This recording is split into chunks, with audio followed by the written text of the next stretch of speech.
بسم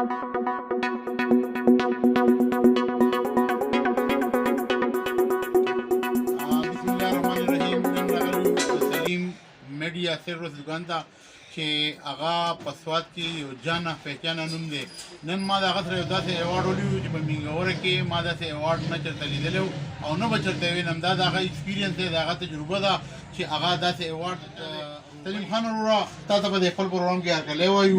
او دویمه خبره دا ده چې د دې دومره ښایسته ایوارډ مبارکي دله در کوو.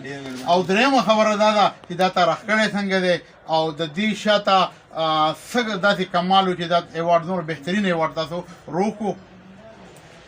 جی دا چلی چې دا مختلف ملګري اکثر په نیټ باندې خپل مختلف شیلډونه ایوارډونه وګوري او ما ته راولېږي، ما ته وایي چې یاره دا شیز راله جوړ کړه. نو دې نه مخکې هم یو ډیزاین دوی رالېږلی او هغه هم جوړ کړی و روز کالي، او څه کالي هم دا ډیزاین راولېږو.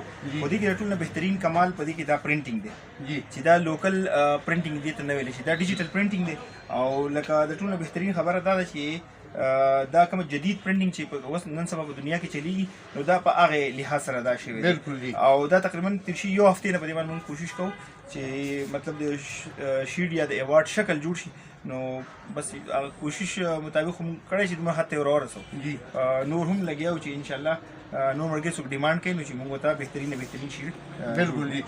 ناظرین، ما داسې لیکایي په یو ایوارډ هم داسې باریک لیکایي نه و لیدلی او داسې په ښه طریقه یو مونوګرام چې کوم دی هغه ما نه و لیدلی. د دې وجې په ټول پاکستان کې چې کوم دا ایوارډ دی دا واحد سلیم میډیا سروس لا راغلی دی. او د دې غټه کمالت دا چې دا د اسلام آباد یو پروګرام دی او د اسلام آباد نه سوات ته دا راغلی.